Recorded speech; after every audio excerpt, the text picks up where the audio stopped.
Next topic is aggregate functions in SQL. We can see here a table EMP, where we are going to make use of the aggregate functions and the null value. EMP ile code, name, adepole salary, 3 columns aanulladu. Now let us have a look in the functions. Select sum sal from EMP. Sum of salary എന്ന് പറയുമ്പോൾ automatic ആയിട്ട് ഇവിടെ നമുക്കറിയാം 2 സ്ഥലത്ത് null value ആണ് കൊടുത്തിട്ടുള്ളത്, ബാക്കിയുള്ളതിന്റെ some ആണ് അവിടെ പ്രിന്റ് ആവുന്നത്. അതേപോലെ സിലക്ട് ആവറേജ് സാൽ എന്ന് പറയുമ്പോഴും നമുക്കുള്ള വാല്യൂസ് എടുത്തിട്ട് ഡിവൈഡഡ് ബൈ 3. മാക്സിമം സാലറി എന്ന് പറഞ്ഞാൽ ഇതിലുള്ള ഏറ്റവും വലിയ സാലറി പ്രിന്റ് ചെയ്യുന്നു. മിനിമം സാലറി എന്ന് പറഞ്ഞാൽ മിനിമം വാല്യൂ ഇതിൽ ഏതാണെന്ന് വെച്ചാൽ അത് പ്രിന്റ് ചെയ്യുന്നു.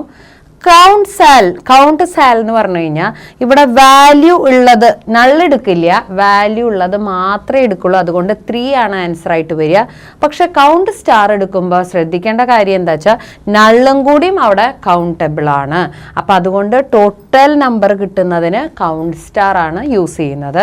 അപ്പോൾ വളരെ പ്രോബബിൾ ആയിട്ടുള്ള ഇമ്പോർട്ടൻ്റ് ആയിട്ടുള്ള ഒരു ആസ്പെക്ട് എന്ന് പറയുന്നത് what is the difference between count and count star function. Count എന്ന് പറയുമ്പോൾ you are able to see only the values, not the null, but count star means it will take the null value also. അതാണ് അവിടെ പറയാനുള്ള ഏറ്റവും important ആയിട്ടുള്ള aspect. ബാക്കിയുള്ളതിലൊന്നും വലിയ വ്യത്യാസം വരുന്നില്ല. ബട്ട് ദെൻ നള്ള് വരുന്ന സമയത്ത് ആ നൾ എന്ന് പറയുന്നതിനെ നമ്മൾ ആവറേജിലോ സമ്മിലോ ഒന്നും കൗണ്ട് ചെയ്യുമ്പോൾ എടുക്കുന്നില്ല.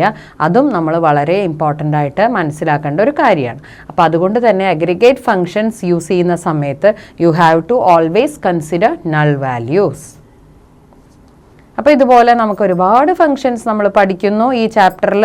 ഈ ചാപ്റ്ററിൻ്റെ കൺക്ലൂഷൻ എന്ന് പറയുന്നത് അഗ്രിഗേറ്റ് ഫങ്ഷൻസ്, അതുപോലെ തന്നെ text functions, date time functions, mathematical functions, ഇതെല്ലാം നമ്മളിവിടെ യൂസ് ചെയ്യുന്നുണ്ട്. അതുപോലെ സ്കെയിലാറായിട്ട് നമ്മൾ യൂസ് ചെയ്തു. അതായത് നമുക്ക് വേണമെങ്കിൽ ഒരു വാല്യൂ, അതായത് നമുക്കിപ്പോൾ ഒരു വാല്യൂ ബേസ് ചെയ്തിട്ടോ അല്ലെങ്കിൽ ഒന്നിൽ കൂടുതൽ വാല്യൂസിനെ ബേസ് ചെയ്തുകൊണ്ടോ റെഡിമെയ്ഡ് ഫങ്ഷൻസിനെ യൂസ് ചെയ്തുകൊണ്ട് ഔട്ട്പുട്ട് നമ്മുടെ ഇഷ്ടത്തിനനുസരിച്ച് നമുക്ക് ജനറേറ്റ് ചെയ്യാൻ പറ്റുന്നു ഇതുപോലുള്ള ഫങ്ഷൻസിൻ്റെ ഹെൽപ്പോട് കൂടിയിട്ട്.